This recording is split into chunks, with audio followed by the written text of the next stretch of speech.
Shkolla fillore Gjergj Kastrioti Skënderbeu nga fshati i Sërbici i Kërçovës është shkolla e parë me mësim në gjuhën shqipe në Kërçovë dhe njëra ndër shkollat e para shqipe me mësim 7 vjeçar në Maqedoni. Ajo si vjet shënon 84 vjetorin e hapjes së shkollës fillore të Sikrit të Ulët dhe 80 vjetorin e shkollës me mësim 7 vjeçar. Me rastin e këtij përvjetori jubilar, kjo shkollë përkujtoi edhe 520 vjetorin e lindjes së heroit ton kombëtar Gjergj Kastrioti Skënderbeu. Të pranishmit në këtë solemnitet, fillimisht i përshëndeti drejtoresha e kësaj shkolle, Shkëlqime Bekteshi, e cila u shprehu mirënjohje të gjithë atyre mësuesve që në kohë të vështira u angazhuan për hapjen dhe funksionimin e kësaj shkolle, nga e cila dolën kuadro të profileve të ndryshme. Të dashur nxënës, të nderuar prindër, të nderuar misafir, të nderuar kolegë drejtor, të nderuar udhëheqës institucionesh, e nderuara bashkësi lokale e fshatit Sërbis dhe fshatrave përreth, të nderuar imam dhe gjithë ju të pranishëm, pa mos dashur të leanësh askënd, ju falenderoj të gjithëve për prezencën dhe mirë se keni ardhur në këtë manifestim jubilar të shkollës tonë, e cila sot shënon 80 vjetorin e haprimit shqip.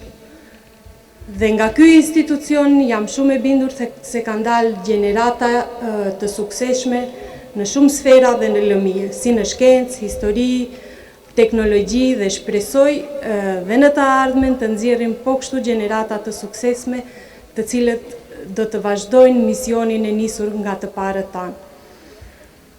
Unë që të mos humbim kohë, nuk dua ta zgjas shumë për sukseset dhe arritjet gjatë këtyre viteve shkollore, do t'ua lë të flasin vetë nxënësit, në vazhdim do t'i ndjekim një program të përgatitur nga ato dhe nga arsimtarët, të cilët me shumë përkushtim janë munduar që të sjellin diçka ndryshe këtë vit jubilar. Dhe njëherë ju faleminderit për pjesëmarrjen dhe na ndiqni në vazhdim me programin.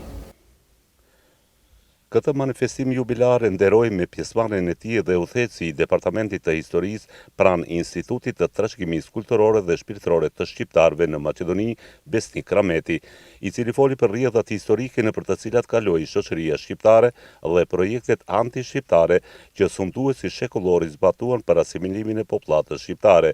Ai prezantoi edhe rrethanat politike para dhe pas luftës së dytë botërore, të cilat lidhen me shkollat shqipe dhe avancimin e pozitës së shqiptarëve në Maqedoni. Të nderuar zonja dhe zotëri, e nderuar drejtoresh, të nderuar veteran të arsimit, profesoresh, arsimtare, udhëheqës, imam, ju fshatar të fshatit Kastriot, sepse kur e ndëgjova vetë, jo që kemi ndëgjuar sot, ndryshova kuptimin për të thënë fjalët e mia ne si historian që kemi përgjegjësi morale dhe njerëzore, sepse ajo që më është prekur çdo herë tek ne shqiptarët është posaçërisht sundimet shumë shekullore të sunduesve dhe posaçërisht atyre slab. Dua ta lidh posaçërisht nga informacione duke falenderuar Bekim Adilin, i cili me përkushtim angazhohet dhe do të përkrahim një iniciativë që në 100 vjetorin, do të thonë, të bëhet një monografi për fshatin Dhën Kastriot.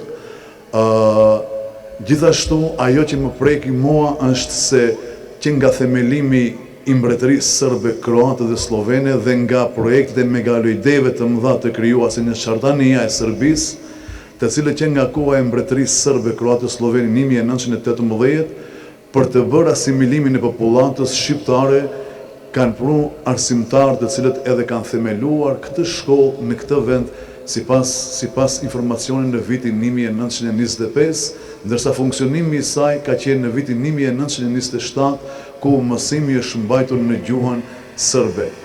Arsyeja kryesore ka qenë që mësimet dhe të jenë në gjuhën serbe për asimilimin e popullatës, duke ndryshuar edhe mbiemrat e vetë, sikur që e ka edhe emrin sot fshati Sërbic. Andaj, një ngjarje tjetër që më preku, domethënë në këtë pjesë, posaçërisht me fillimin e luftës së dytë botërore dhe posaçërisht në vitin 1941 pas 6 prillit, domethënë deri më 17 prill, Ky territor, do të thonë kjo pjesë, ky fshat i ka takuar, do të thonë në atë kohë, do të thonë Italisë fashiste, e cila ka pas sundimin. Mirë po, qarku i Dibrës dhe sundimin të cilë ka pas, duke falenderuar Ministrinë e Arsimit të asaj kohe në Shqipëri, Ernest Kuliti, i cili ka dërguar arsimtarët shqiptarë për të mësuar dhe për të përhapur gjuhën shqipe që në vitin 1941. Është e vërtet se funksionimi i kësaj shkolle fillon, domethënë pas përfundimit të luftës së dytë botërore, me vendimet të cilat janë marrë nga Ministria e Arsimit në vitin 1945 dhe 1946, e cila ka funksionuar si shkollë ku sot feston domethënë 80 vjetorin e mësimit në gjuhën shqipe në këtë vend. Andaj në këtë pjesë çështja më e rëndësishme është kënaqësi kur nga këto fëmijë, këto gjenerata, të cilët këndon himnin, sepse e ardhmja e kombit ton janë posaçërisht ato fëmijë. Ajo të cilët çdo herë na është bërë padrejtësi është dhuna dhe mospunësimi i shqiptarëve në këto vende, duke bërë jetën më të vështirë, çështjen sociale, ku për fat të keq ne, shumica e banorëve nuk janë këto.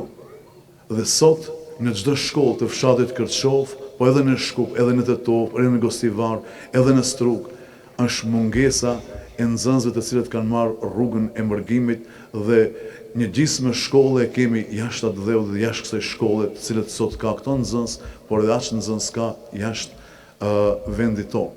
Andaj në këtë përvjetor duhet të shpreh urimet më të sinqerta, posaçërisht duke u përkulur ndaj çdo arsimtari, çdo profesori i cili ka dhënë mundin më të madh për të ngritur dhe për të frymëzuar rrugën e dijes, sepse do ta përsëris, e keni ndëgjuar, thot Sami Frashëri, ideologu më i madh i kombit shqiptar, thot nëse do të mbjellish për një vit, mbill gru dhe misë. Nëse do të mbyllish për gjithë jetën, mbill arsim dhe kulturë. Andaj, me sakrificën për të gjithë ato arsimtarë të cilët nuk janë në këtë botë, për të gjithë ato veteranë, të gjithë ato njerëz të cilët i kanë kontribuar për të mbajtur gjallë këtë frymë dhe për të kënduar këtë himnë dhe për të mësuar gjuhën shqipe, duhet ta përfundoj me fjalën Nuk shin hotit. Për vuajtjet tona, thot, e thash një fjalë shqipa dhe kërkova një dal kom, kërkova një njerëz Shakespeare. Lipa penin e tij për të përshkruajtur vuajtjet e popullit tim tragjik, i lashtë sa vetë Ballkani, i vendosur para botës greke, para pushtimeve romake, dindjeve slave që edhe sot mbijeton robrin. Atëherë i thash vetes vetëm një emër shqiptar, urime. Të pranishmit i përshëndeti edhe ish drejtori i kësaj shkolle Beadin Ballazhi, i cili foli për vështirësitë e funksionimit të shkollave shqipe dhe sfidat e punëtorëve arsimor në kohën e sistemit monist. Ai nënvizoi se regjimi komunist në vazhdimsi ka vendosur barriera për të penguar zhvillimin e arsimit shqip, por sipas tij, kjo praktikë fatkeqësisht ka vazhduar edhe pas viteve të 90-ta. Faleminderit për ftesën. Koha është që të flasim shumë lirshëm, por koha e kaluar ka qenë shumë e vështirë. E vështirë ka qenë edhe mësimi, por edhe aktivitetet që kemi pas në kohën 91 këndej, sa kam qenë në drejtor. Shkolla jone kishte emrin Liria, dhe me iniciativë të kolektivit dhe me referendum e kthym emrin në Gjergj Kastriuti Skënderbeu, ku sot festojmë 80 vjetorin e shkollës, por edhe ditëlindjen e Skënderbeu 620 vjetorin.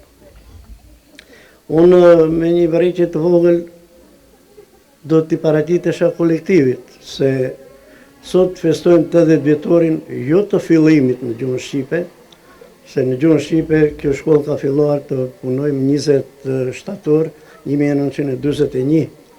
Gjuha shqipe nuk neglizhohet, kurdo që të jetë, kushdo që ta ketë vu, ajo është gjuhë anëtare dhe ne kemi filluar të mësojmë atëherë. 80 vjetori është fillimi i 7 vjeçares në gjuhën shqipe në këtë shkollë, 7 vjeçare e cila është shkolla e parë në gjuhën shqipe në nivel të Republikës Maqedonisë. Në atë kohë, duke sipas të ndjerit në Xhatabazi, kanë qenë 3 shkolla 7 vjeçare, mandej kthehen 8 vjeçare, ka qenë shkolla e Shërbicës, një shkollë në Struk edhe një në Tetov. tjerët kanë qenë gjitha 4 vjeçare. Mandej janë shndruar në 7 vjeçare. Prandaj ne sot festojmë 80 dhjetorin e fillimit të 7 vjeçares. Natë përmendi edhe parafursi nga Instituti Trashëgimisë se atëherë kanë dhu themelit e gjuhës shqipe në 7 vjeçare. Kjo shkollë do të funksionojë gjithmonë, tash shërbon 9 vjeçare, por nuk duhet të harrohet se nuk u përmend sot se është shkolla e parë në gjuhën shqipe në nivel të Republikës së Maqedonisë, të atëhershme edhe të tashme. E kemi në morin e shkollës edhe pllakën përkujtimore që shoh se neglizhohet, kalohet dhe nuk harrohet të lexohet. E shoh një parollë atje, mirë se erdhët në shkollën të vjeçare në fshatin Serbisë në nivel të Kërçovës. Nuk është në nivel të Kërçovës, është në nivel të Republikës. 2 fjalë për manifestimin e shkollës, emrit të shkollës. Për të ndruar emrin e shkollës nuk ka qenë lehtë. Nuk ka qenë lehtë. Sot është lehtë të flasim, por nuk kanë qenë lehtë të veprohet atëherë. Me përkushtim, me vetmohim, me punë të paludhshme, me punë të pafrikshme, kolektivi komplet ka qenë që të ndrohet emri, u ndrua emri dhe me ndrimin e emrit e prom edhe bustën e Skënderbeut në nivel të Republikës së Maqedonisë e para që ka ardhur në këtë shkollë, edhe bile në nivel të, më tha atëherë një profesor, se në nivel të Ballkanit është busta e parë.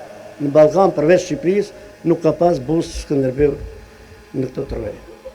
Unë uroj të festoni edhe 100 vjetorin, në më kemi në vjetë, por uroj të festoni edhe 100 vjetorin ju që jeni këtu sot.